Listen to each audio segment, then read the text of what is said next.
ძალიან კარგი. ბავშვებო, მოდი ახლა რა ვქნათ, იცი? მე საგანგებოდ ვცდილობ ხოლმე, რომ მაცხოვრის იგავებს შევეხოთ. მაცხოვრის იგავები განვიხილოთ, იმიტომ რომ ეს ძალიან მნიშვნელოვანია. ზოგადად იგავები ძალიან მნიშვნელოვანია და შემთხვევითი არ არის, რომ მაცხოვარი ადამიანებს სწორედ იგავებით ესაუბრებოდა. მაცხოვრის ერთ-ერთი იგავი, რომელიც მე მინდა რომ დღეს თქვენთან ერთად განვიხილო, ასე ასეთი სახელი აქვს. მე-11 ჟამის მუშაკი. თქვენ თავისთავად შეიძლება უმეტეს თქვენგანს კიდევაც ეს წაგიკითხავთ, კიდევაც მოგისმენიათ, მაგრამ მოდი კიდევ ერთხელ შევეხოთ ამ საკითხს და დაუკავშიროთ ჩვენი ცხოვრებიდან სხვადასხვა გარემოებები, რა შეიძლება რომ ეს იგავი ნიშნავდეს. მოკლედ დავიწყებთ ხრობას, რასაც მაცხოვარი უყვება ხალხს. ჩვენი დღეს სახლის პატრონი გამოვიდა, რომ თავისი ვენახისთვის დაექირავებინა მუშაკები.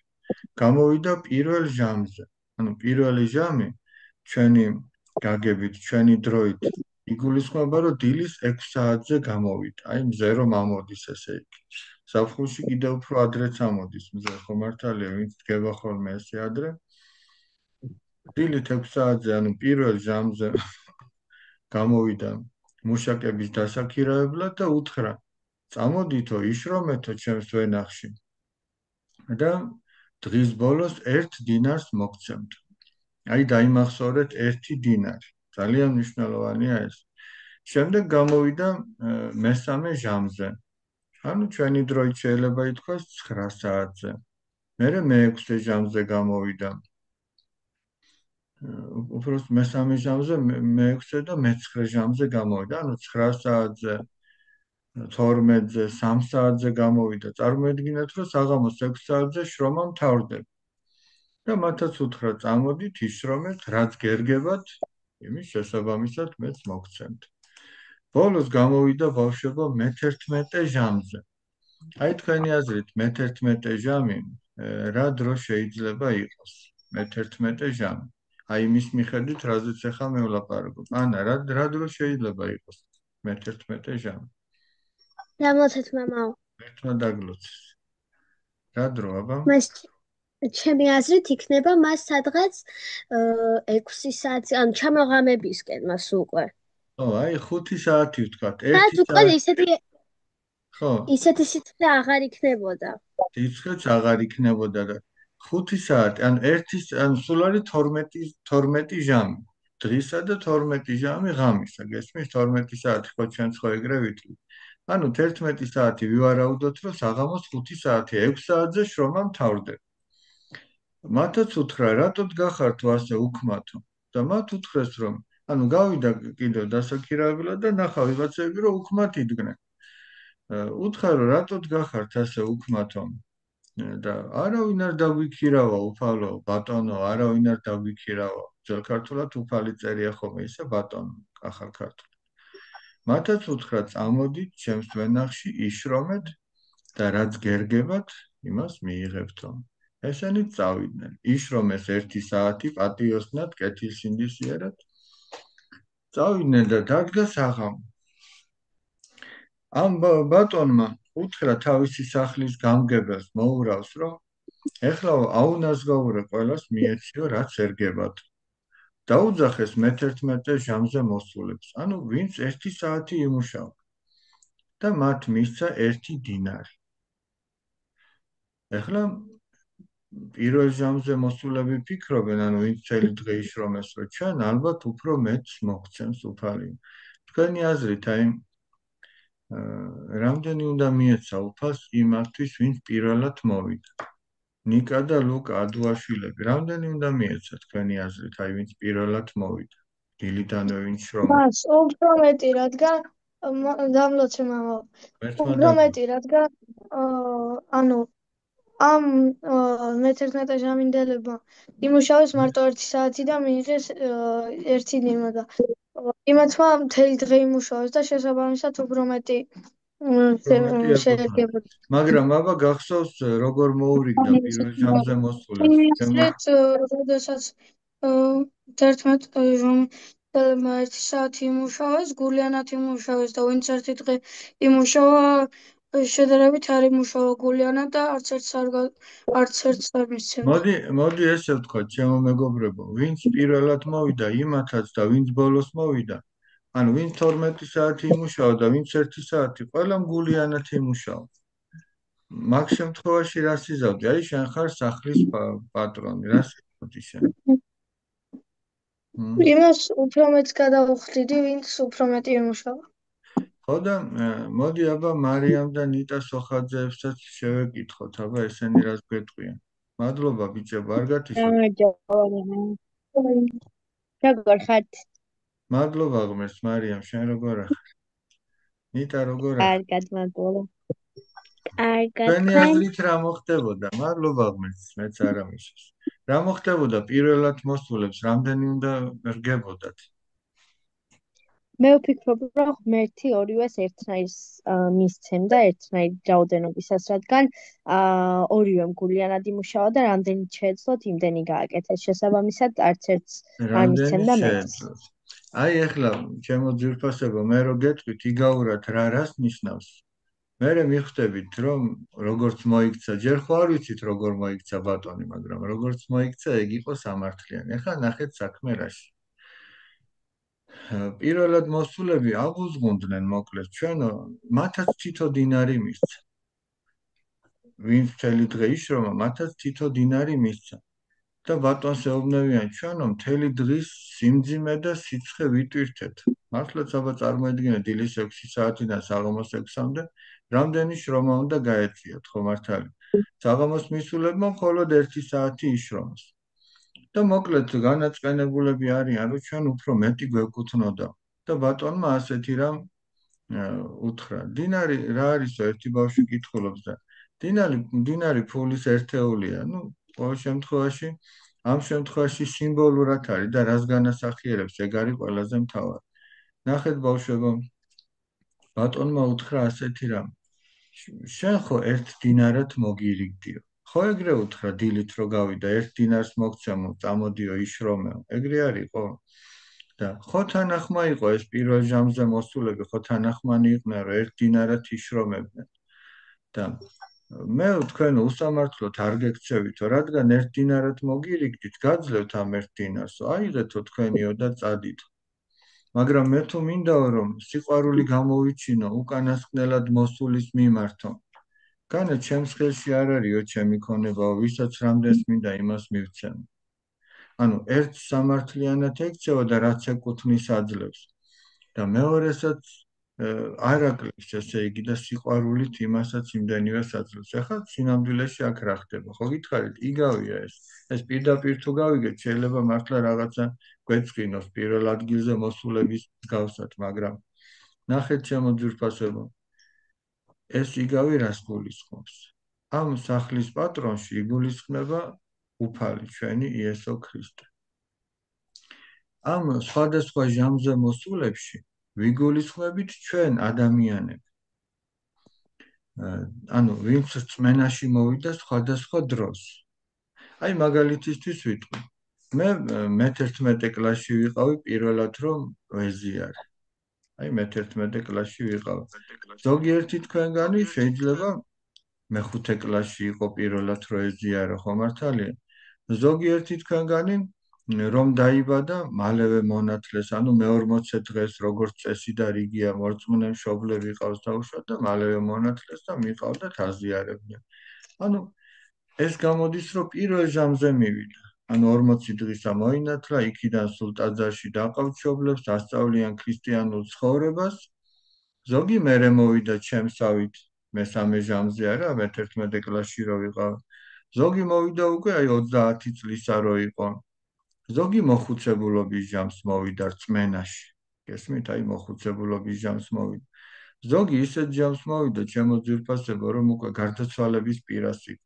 აი არის ხოლმე შემთხვევა, რომ სასულიერო პირს ზოგჯერ ჩვენ დაგვიძახებენ, მამო, იქნება ავადმყოფი ვაზიაროთ, ცუდად არის და ეს ძალიან კარგია, რომ ამაზე ფიქრობენ ოჯახის წევრები, რომ ვიღაც ავად არის, შეიძლება მთელი ცხოვრება არც ეკლესიურად არ უცხოვრია, არც ულოცია, არც მოარხულია, მაგრამ აი იმ ბოლო წუთებში აქვს მას სინანულის განცდა და უნდა რომ ახსარება თქვას და რამდენჯერ ყოფილა იცით შემთხვევა, იმეც გქონია რამდენიმე ასეთი შემთხვევა, რომ მივსულვა რავატყობთან ახსარება ჩამიბარებია, მიზიარებია და წამოსულ ვარ და 9 საათში გარდაცვლილა ადამიანი. ანუ მან მოასწრო რომ ახსარება ეთქვა და ნაზიარები წავიდა. აი მაგალითად წმინდა ბარბარეს ევედრებიან რომ უზიარებელი უეცარი სიკვდილით არ გარდაიცვალოს ადამიანი. ეს ძალიან საშიში ამბავია, იმიტომ რომ მოუმზადებელი მიდის ფაქტიურად ადამიანი თუ უზიარებელი მიდის და ეხლა შეხედით. დაუშვათ აი თქვენ რომელიმე პატარაობიდან ცხოვრობთ ეკლესიურად. აი ვინ არის ისეთი რომ სულ პატარაობიდან რომ ახსარებას ამბობს და ეზიარება თქვენ შორის ვინ არის ისეთი? აი კახაბერი და დავით, ჩართეთ აბა თქვენი კამერა. კახაბერი და დავით. აი მაგალითად თქვენ რომ უკვე იქნებით, ხო აბა ამოიღეთ ხმა, ხო რო ისმოდეთ. ჩემო მეგობრებო, აი თქვენ რომ იქნებით 90 წლისები. ეხლა წარმოიდგინეთ რომ ვიღაც აი თქვენი თანაკლასელი დღეს შეიძლება არ ცხოვრობდეს ეკლესიურად, ხო მართალია? და დაუშვათ გავიდა წლები 90 წლისები ხარ თქვენ. და ეხლა თქვენი თანაკლასელი მოვიდა რწმენაში, აი პირჯვარი გადაიწერა, გამოთქვა სურვილი რომ ახსარება ეთქვა, რომ ზიარებულიყო, რომ ღვთისმცნებით ეცხოვრა. თქვენ როგორ ფიქრობთ ეხლა უფალი იმას ხელს კრავს, რომ არა შენ უკვე დაგაგვიანდაო? აი მაგას მეგი გულისხმობა ზუსტად მე-11 ჟამის მუშაკი. წარმოიდგინე, ბოლოს მოვიდა. უკვე ბევრი წელი იცხოვრა და სულ ბოლოს მოვიდა. და თქვენ ხო ვერ იტყვით რომ უფალო ჩვენ მთელი ცხოვრება ეკლესიურად ცხოვრობდით და ესეც უნდა აცხოვნო და ჩვენც უნდა გვაცხოვნო? ხო ვერ იტყვით რომ უფალო ეს არ აცხოვნო, ან ჩვენ უფრო მეტად დაგვაჯილდოვე. იმ დინარში იგულისხმება სასუფეველი, ანუ ადამიანი რომ სულს გადაირჩენს. გესმით? და აქ რაზეა ნახეთ საუბარი? როცა მოგიწოდებს უფალი, მაშინ უნდა მოხვიდე. ზოგს პატარაობიდან მოუწოდებს, ზოგს ცოტა შუახნის ასაკში, ზოგს გარდაცვალების წინ. მაგრამ მთავარი რა არის, ნახეთ, ჩვენ იმის იმედად რომ მოდი ჩვენც გვიან მივალთ და გვიან დავიწყებთ ეკლესიურ ცხოვრებასო, ეგ არასწორი იქნება. იმიტომ რომ ვინ იცის, ვინ რამდენი წელი უნდა იცოცხლოს, ხო არავინ არ იცის. ხო ყოფილა რომ აი ვიღაც ბავშვი გარდაცვლილა, ვიღაც ახალგაზრდა, ვიღაც ყველანაირი ასაკის, ყველანაირი ჯანმრთელობის, აი რამდენი შემთხვევაა ხო მართალი. ამიტომ მთავარი რა არის, ნახეთ, როდესაც მოგიწოდა უფალმა, ანუ გაგიჩნდა აზრი, ტყუილად აზრი თავში ადამიანს არ მოსდის. დაუშვათ გაგიჩნდა აზრი, რომ მოდი ახლა ტაძარში ხო არ წავსულიყავ. მოდი ახსარება ხო არ მეთქვა. მოდი სიკეთე ხო არ გამეკეთებინა. მარხვა ხო არ შემენახა. ეს შემთხვევით კი არ მოდის, არც ეშმაკისგან არ მოდის. ეს ღვთისგან მოდის და ეს ნიშნავს, რომ ღმერთი ადამიანს მოუწოდებს, ანუ გავიდა, რომ დაიქირავოს თავის მუშაკ ვენახში მუშაკად, რომ იშრომოს და თუ ადამიანი გაყვება, ის მიიღებს სწორედ აი ამ დინარს, ანუ სულის გადარჩენას. ეხლა თქვენ როგორ ფიქრობთ? ანანო გლუნჩიძე, ჩემო ძვირფასო, ჩართიება თქვენი მიკროფონი. როგორ ფიქრობთ, აი მაგალითად სხვადასხვა ჟამზე რომ გავიდა უფალი და მათ რო ეთქვათ, რომ არავ ჩვენ არ წამოვალთო ვენახში სამუშაოდ. ისინი მაინც მიიღებდნენ ერთ დინარს. ანანო ალბათ ვერ ართავს. დაჩი ჩადუნელი, შენ რას ფიქრობ? აი ანანომაც ჩართო როგორც. დაგლოცეთ მამაო. მე დაგლოცოთ, მშვიდობა მოგცეთ. ანანო რას ფიქრობ, აბა? ბოდიშით თავიდან რომ გამიმეოროთ შეეკითხოთ თუ შეგიძლიათ.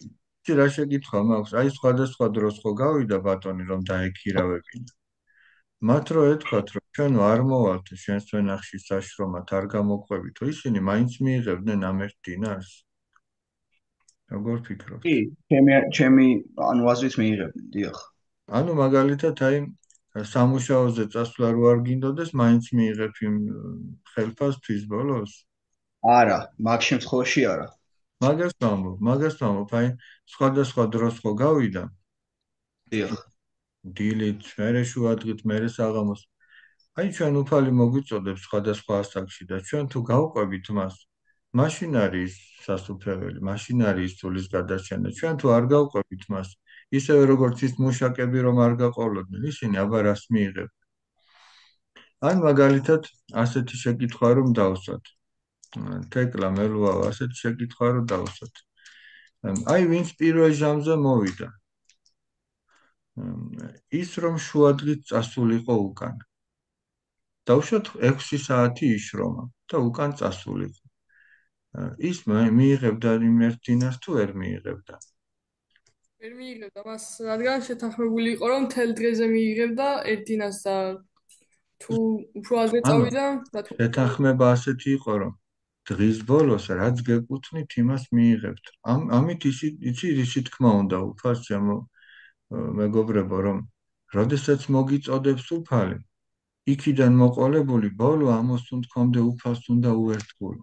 შეიძლება ის ზოგჯერ არის მარიამ დაგინახე ერთი ცუდი მასალა დაუშვათ არიან ადამიანები ვინც ეკლესიური ცხოვრება დაიწყეს კიდევაც ღვთისმცნებები ცხოვრობდნენ მარხულობდნენ მაგრამ მერე მიატოვეს ყველაფერი ეხა აღარც მარხულობენ არ ლოცულობენ ჯვარი წერია ყველას ამ მდგომარეობაში რომ გარდაცვალება მოუსწროს ეგ ნიშნავს რომ მათ მიატოვეს შუაგზაში სამუშაო და წავიდნენ უკან და ისინი ვერ მიიღებენ იმ დინარს იცი რატო უფალი ამბობს რომ ვინც ბოლომდე დაითმენსო ის ცხონდება შუამდე რომ მოითმენ ის კი არა ვინც ბოლომდე დაითმენს როცა მოგიწოდა 1 საათი იმუშავე 15 წუთი თუ მთელი დღე საიდანაც მოხვედი იქიდან ბოლომდე აი მაგალითისთვის ვიტყვი მე გაგახსენებთ მაცხოვრის მარჯვნივ ჯვარცმულ კეთილგონიერ ავაზაკს გახსოვთ კეთილგონიერი ავაზაკი შეგიძლიათ ორიოდე სიტყვით მითხრათ მის შესახებ ვის შეუძლია ანა კაპანაძე შეგიძლია ორიოდე სიტყვით დაგვიხასიათო როგორი ადამიანი იყო რას აკეთებდა როგორ ხარ დაგლოცოს როგორ ავარ და მომენატრე ეგრე ვარ მას ჩვენც მომენატრე მაგრამ იმედია რომ 16-ში ამ მონატრების წყურვის მოვიკლა მარჯვნივ ყოფ ავაზაკზე მოგიყვეთ ხო ხო ძალიან ვცლად არა ზოგადად ვინ იყო შეიძლება ზოგმა არ იცოდეს იესოსთან ერთად ჯვარზე გააკვრეს და ატამეს და ის მიხვდა რომ ანუ ეს იყო ქრისტე იყო და თქვა მარცხენა ავაზაკს უთხრა რომ მარცხნივ ყოფ ავაზაკს რომ ანუ ჩვენ ეს დავიმსახურეთო და ჩვენო ანუ და მოხვდეთ ჯოჯოხეთშიო და არ უნდა გაგვათავისუფლოსო ქრისტემ ჩვენო რადგან ეს ჩვენ დავიმსახურეთო და ეს იმას ნიშნავს რომ ის მართლაც ანუ მე-11 ჟამის მუშაკი იყო და თავისი სიკვდილის ბოლო წამებში აღიარა ქრისტე და მიხვდა რომ მთელი ცხოვრება არასწორად ცხოვრობდა და ასე რომ ვთქვათ მიიღო ქრისტიანობა აი ზუსტად მაგისი თქმა მინდა ჩემო ანაბანა რომ მთელი ცხოვრება ხო ავაზაკობდა ეს კაცი მაგრამ ბოლოს ხომ ღმერთად შეიცნო იესო ქრისტე და ხო თქვა რომ მე ცოდვილი ვარ და ეს უცოდველია და ნახე უფალს რას ევედრება უფალო მომიხსენე ოდეს მოხვიდეს უფევითა შენით ეხლა ცოტა ვრცელი ისტორიაა მე რასაც გეტყვით ასეთი ამბავი არსებობს ნიშანი ზეციდან ერთ-ერთი ავაზაკი იყო ყოფილი ავაზაკი და მოკლედ შეინანა თავისი ცოდვები მე ძალიან მოკლედ მოყვებ შეინანა თავისი ცოდვები და ბერმა უთხრა ასეთ მოძღვარმა რომ კანდელი მისცა კანდელი წადიო და ილოცეო იმარხულე სინანულით იცხოვრეო და ღმერთმა რომ ღმერთი რო ცოდებს მოგიტევებსო იმითი მიხვდებიო რომ აი ეს კანდელი აინთებაო გესმით თავისით აინთებაო ეს კანდელი წავიდა წლები ლოცულობს მარხულობს უკვე აღარად შემოერია უკვე გავიდა 20 წელი 30 40 წელი გავიდა და კანდელი არ ინთება ამ დროს მასთან მოვიდა ერთი ყოფილი ავაზაკი კიდე და უკვე დაუძლურებული ხანში შესული შეიძლება ითქვას სიკვდილს მიწეული და მოვიდა და ის თავის მძიმე ცხოვრებას უყვება მძიმე რა ცოდვებით სავსე ცხოვრებას უყვება ასე და ასე ვიყავიო და თან ახლა თითქოს იმედიც აღარ აქვს რომ როგორ გადავრჩები მე ახლა ვეღარც ლოცვას შევძლებ ვეღარც მარხვას დრო აღარა მაქვს ამისი და ნახე რა მოხდა. ამ ავაზაკმა, რომელმაც 40 წელი ასე მოღვაწეობით გაატარა და უკვე თვითონაც ბერად არის შემდგარი, მიბრუნდა და უფალს ეუბნება, უფალო, მეო ჯერ კიდე შევძლებ, რომ ვიმოღვაწეო, ვილოცო, ვიმარხულო და ასე შემდეგ. და მე რაც ვილოცია და მიმარხულია, აი ამას ჩაუთვალეო. ესო უძლურია უკვე ვეღარ შეძლებს. და სწორედ მაშინ აინთო ის კანდელი. ესმით რაზეა ლაპარაკი. ანუ როდესაც მან სიყვარულით სხვას დაუთმო თავისი ღვაწლი, აი მაშინ აინთო მისი კანდელი. და რისი თქმა მინდა იცით? აი ეს ვინც ბოლოს მოვიდა უკვე გარდაცვალების პირას, ეგეც მე-11 ჟამის მუშაკი. გახსოვთ 40 სებასტიელი მოწამე. მოდი ახლა სხვებს თხოვოთ. მადლობა ჩემო ანაბანამ. სხვებს თხოვოთ. მოდი ჯერ ავაზაკზეც დავამთავრო. ესე იგი, მაცხოვარს რო უთხრა, რომ მომიხსენე შენს სასუფეველში, უფალმა უთხრა, დღესვე ჩემთან იქნები 64-ში. ხო, საინტერესო რამეა. დღესვე, ანუ პირველი ეგ აცხონა. აი, მე-11 ჟამის მუშაკი ეგ იყო. კირილე, მოგვიყევი ორიოდე სიტყვით 40 სებასტიელ მოწამეს. ვცლათ არა, ძალიან მოკლედ გითხარი. ვინ იყვნენ? დაგლოცეთ, მამა. თმა დაგლოცოს, გაგახარს. 40 სებასტიელ ჯარისკაცია შეგვიძლია ვთქვათ, რომ აი 40 სებასტიელი ჯარისკაციდან ვინ იყო მე-11 ჟამის მუშაკი? მე-11 ჟამის მუშაკი ის იყო, ვინც მე-40 ამოვიდა და იმანაც დაინახა, რომ ის იყო, რა ქვია, გვირგვინი მოდიოდა და ისიც იმანაც გაიხადა 60 და მეც ქრისტიანი ვარო და ჩავიდა. აი თქვენ გენაცვალეთ. ესე იგი თქვენ ძალიან კარგად მიხვდით მე-11 ჟამის მუშაკის სიგავს. ნახეთ როგორი ამბავია. 40 კაბადოკიელი მხედარი, ისინი წარმოშობით კაბადოკიელები იყვნენ. როდესაც ჩააყენეს სებასტიის გაყინულ ტბაში, ამ ჯალათმა წარმართმა, რომელსაც ეღვიძა ერთადერთს ეღვიძა მთელი ჯალათებიდან, დაინახა შუაღამისას, რომ 40 გვირგვინი კიაფობდა ამ მხედრების თავზე. და საცდუნებლად იყო რა გაჩაღებული ცხელი აბანო ნაპირზე. ამ 40-დან ერთ-ერთ სიმტკიცე მომტყუნა და გაყინული ტბიდან ამოვიდა, რომ გავთბარიყო, მაგრამ ეგ ქრისტეს ღალატს ნიშნავდა. მან ვერ უერთგულა ბოლომდე ქრისტეს. ანუ ის არ დარჩა ბოლომდე ქრისტეს ვენახში საშრომად, გესმით? და მან დაკარგა ეს გვირგვინი და ამ აგლაოსმა ჯალათმა რომ დაინახა, რომ ეს გვირგვინი ზემოთ წავიდა, მიხვდა, რომ გაქცეულმა ვერ მოიპოვა გვირგვინი. და ვერც ის ვერ მოიპოვა, რის გამოც გვირგვინი დაკარგა, რის გამოც ქრისტეს უღალატა, ვერც ის სითბო ვერ მოიპოვა. გახსოვთ, შუაგზაში დაეცა და გარდაიცვალა. და ამ აგლაოსმა რომ დაინახა, რომ ესე იგი თურმე იმამ გვირგვინი დაკარგა, გაიხადა ტანისამოსი, როგორც თქვენ ამბობთ, ჩადგა გაყინულ ტბაში, გააღვიძა სხვა ჯალათები და თქვა, მეც ქრისტიანი ვარო. მას არასდროს არ უცხოვრია ქრისტიანულად. არც კი მონათლულა, მაგრამ ამას ეწოდება ბავშვობის სისხლით ნათლისღება, როდესაც ადამიანი მოწამეობრივად აღესრულება. ჩადგა გაყინულ ტბაში და თქვა, მეც ქრისტიანი ვარო. აი ზუსტად ის 1 საათი, რაც გაატარა მან ქრისტეს ერთგულებით, აი ეს შეერაცხა მას დიდ ღირსებად და მოწამეობრივად აღესრულა. აი ეგ იყო მე-11 ჟამის მუშაკი. და ისიც გადარჩა. მადლობა ნიკაბაძეებო, მარიამ სოხაძე, დამახსოვრებული ჩართვა. არბიტრის არ იყოს დამახსოვრებულ ყვითელ ბარათს რო აძლევს ხოლმე ცოტა მერე. ალბათ ეს პირიქით დაჯილდოება, აბა რას გვეტყვი?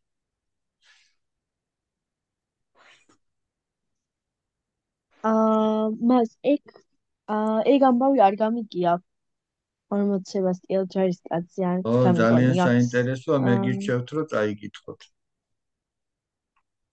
მე ხა ზოგადად მოვყევი, მაგრამ გირჩევთ რომ წაიკითხოთ, ძალიან მნიშვნელოვანი. რამე ხო არ გინდოდა მარიამ რო გეტყვი? არა. იცი რას ამბობს, აი წმინდა ეზეკიელ წინასწარმეტყველი, ძველახთმაში ასეთი წინასწარმეტყველი იყო. ადამიანსო სიკვდილი რა მდგომარეობაშიც მოუსწრებსო, იმ მდგომარეობით განიკითხება ღვთის წინაშე. ანუ სხვაგვარად რო თქვა, ბატონი რო დაბრუნდებოდა, ვიღაცას ვენახში ნახავდა შრომელს ვიღაცას დილში წამოკოტრიალებას ნახავდა, გესმით? ანუ ვიღაცას შრომაში ნახავდა, ვიღაცას სიზარმაცეში ნახავდა. უფალი რო დაბრუნდება, ვიღაცას ნახავს მონანულს, ქრისტეს მცნებებით მცხოვრებს და ვიღაცას ნახავს ცოდვებში მცხოვრებს და მოუნანიებელს. ამიტომაც აი ძალიან დიდი მნიშვნელობა აქვს მაგას. ჩვენ რო ღვთის წინაშე წავდგებით, რა მდგომარეობაში ვიქნებით მაშინ იმ დროს. ამიტომ იცით წმინდა მამები რას ამბობენ? ყველა დღე ისე უნდა გაატარო, როგორც ბოლო დღეს გაატარებდი. აი რო წარმოიდგინოთ, რომ დღეს ჩვენი ცხოვრების ბოლო დღეა და როგორ გაატარებთ. ეხლა თქვენ ბავშვები ხართ, თქვენი გონება შეიძლება მაგდენით ვერ დაიტვირთოს და არც გინდოდეთ მაგაზე ფიქრი, მაგრამ ცოტა მოზრდილებმა კი აი თქვენი მშობლები თუ მანდ არიან და უსმენენ, ადამიანმა უნდა იფიქროს მაგაზე, რომ როგორ გავატარებდით ჩვენს ბოლო დღეს. აი ბოლოს აღამო იყოს და ყველა შეურიგდებოდით. ვეცდებოდით ცოდვა შეგვენანებინა თუ რამე გვაქვს, წარმოიდგინეთ, აბა ძალიან მნიშვნელოვანი ამბავი. ხო არ დაგღალით. მოდი ახლა მე გადმოვალ შეკითხვებით თქვენთან, რომ ვინ რა გავიგეთ, ესე იგი მე კი ვილაპარაკე, მაგრამ მარტო ჩემი ლაპარაკი ხო არ არის თავარი. თავარი ის არის თქვენ რა გაიგეთ. ნიკოს 4S Pro Max. რა მაგარი სახელი გაქვს, ნიკო? მაგას არ ჯობია სახელი და გვარი დააწერო. ჩარტი აბა შენი მიკროფონი. რას გეტყვი, აბა რა გაიგე? მერთმა დაგლოცოთ და გაგახარო. რა გაიგე, აბა რაზე არის შეკითხვა?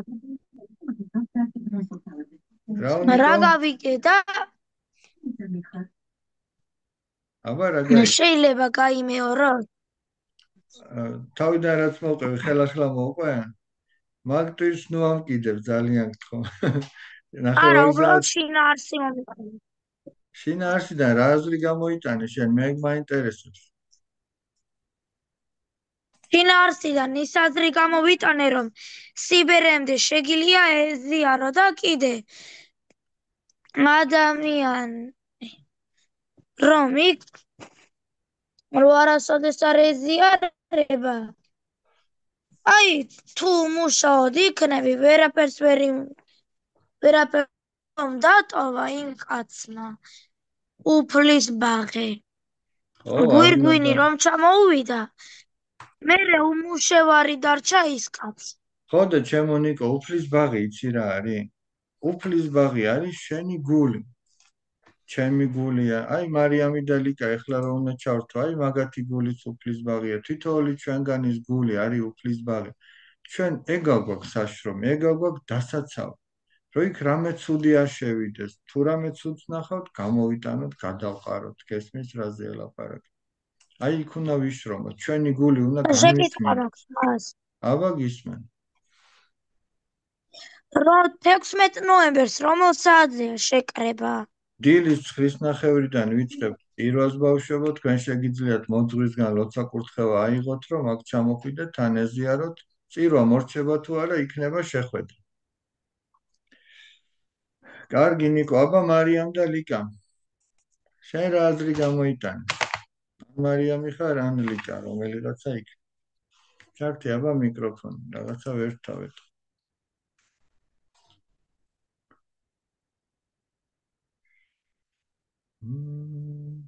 მოდი მანამდე სხვები ჩავთოთ, შენ მოამზადე მანამდე 2 წუთი, აი ჩაირთო, აბა გისმენ. დამლოცეთ მამაო. მერთმა დაგლოცეთ, მშვიდობა მოგცეთ. ანუ მე გამოვიტანე ის აზრი შინაარსიდან, რომ სიკვდილის წინ შეგიძლია რომ ქრისტიანი გახდე და ღმერთი რომ გაპატიებს შენ ცოდვებს. მაგრამ იმის იმედად რომ ღმერთი სიკვდილის წინას გვაპატიებს, როდის დავიწყოთ გარდაცვალების წინ? არა, შეგვიძლია მანამდეც ვილოცოთ, ვიმარხულოთ და მოკლედ რომ კარგად მოვიქცეთ და იმაზე ვფიქროთ, ვის რა სიკეთე გავუღწოთ. ბატონო, აი საბოლოო ჯამში იცი რა არის ღვთისმცნებებით რომ ვიცხოვროთ. ღვთისმცნებებით რომ ვიცხოვროთ. კეთო კოპეშაძე, შენ რა აზრი გამოიტანე? მადლობა მარიამ, თუ ლიკა, რომელი ხარ? დამლოცეთ მამაო. დაგლოცოს კეთო, აბა შენ რას გვეტყვი? მამაო, მე ვახარე. ის გამოვიტანე, რომ ღმერთი ყველა ადამიანს მოუწოდებს და ოღონდ სხვადასხვა დროს და როდესაც ის მოგვიწოდებს, აუცილებლად უნდა დავიწყოთ ამ გზაზე სიარული და არ უნდა ვუღალატოთ მას. შენ როგორ ფიქრობ, იქნება ისეთი ადამიანი, ვისაც უფალი არ მოუწოდებს? არა, მამაო. ამიტომ ყველა უნდა ვიყოთ ყურადღებით, ვინ იცის, როდის მოგვიწოდა უფალმა და არ გავყევით, არა? მადლობა კეთო. ჩემო ძვირფასებო, პირველი შეხვედრის დრო ამოიწურა და ცოტა ხანში 10 წუთში მეორე შეხვედრას ჩავრთავ, 10 წუთით გემშვიდობებით.